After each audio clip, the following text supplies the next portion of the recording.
नमस्कार. नवीन व्हिडिओ भरपूर सारा प्रतिसाद देऊन राहिलेला आहे. तर मित्रांनो, आज बाप्पाचं आगमन होऊन राहिलेलं आहे आणि त्या लगभग गौरी पूजन सुद्धा येत असते. तर आपण गौरी पूजनचे महत्त्व जाणून घेऊया आणि व्हिडिओच्या माध्यमातून आपण प्रत्येक हिंदू कल्चरला नमन करूया. हिंदू कल्चर हे जपणं आपलं काम आहे आणि कशासाठी आपण कोणता उत्सव साजरा करतो त्याची माहिती मिळणं फार गरजेचं आहे. मित्रांनो, तर सुरुवात करूया.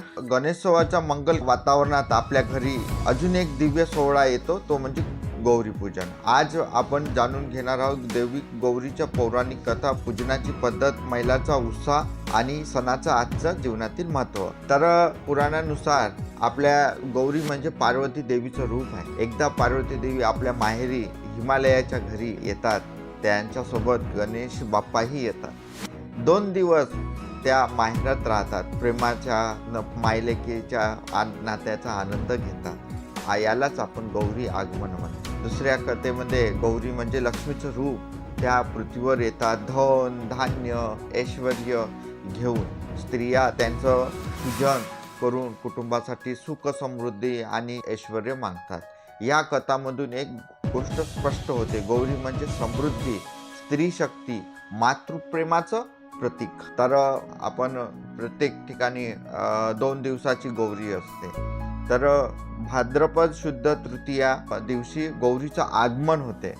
स्त्रिया मोठ्या आनंदाने त्या आणतात. घरात स्वच्छता केली जाते, तोरणं लावली जातात, रंगोळी घातली जातात.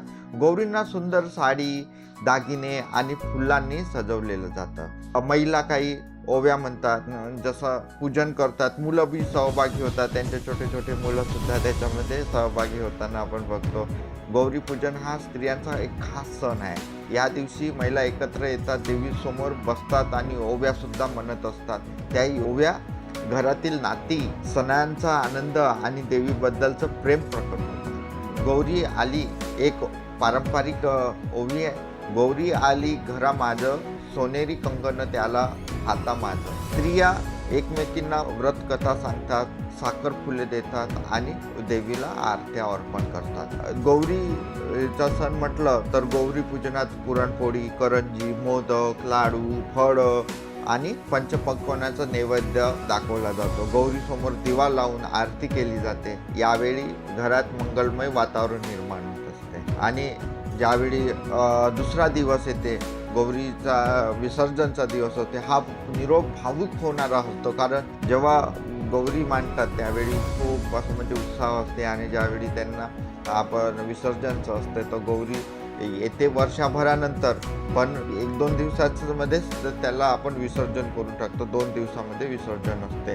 तर मग गौरी जातात, पण मागे ठेवून जातात आनंद, ऐश्वर्य आणि एकत्रित कुटुंबाच्या सुंदर आठवणी. आणि महिलांसाठी खूप मोठा तो भावुक क्षण असते ज्यावेळी विसर्जन असते.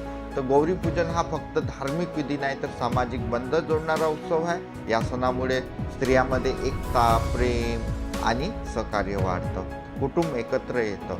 मुलांना संस्कृतीची शिकवण देऊन जाते आणि मातृशक्तीचा सन्मान हा तो करण्याचा संदेश दिला जातो. आजच्या काळातही हा सण आपल्याला सांगतो, जिथे स्त्रियाचा आदर होतो तिथे लक्ष्मी गौरी कायम वास्तव्य करतात. गौरी पूजन आपल्याला शिकवते की आई, बहीण, आईचं प्रेम, बहिणीचं आपुलकी आणि स्त्री शक्तीचं सामर्थ्य हाच खरा दागिना आहे. या गौरी पूजनाच्या शुभप्रसंगी आपण सर्वांनी मातृशक्तीला वंदन करूया. मित्रांनो, हा व्हिडिओ आवडला असेल तर नक्की लाईक करा, शेअर करा आणि सबस्क्राईब करा.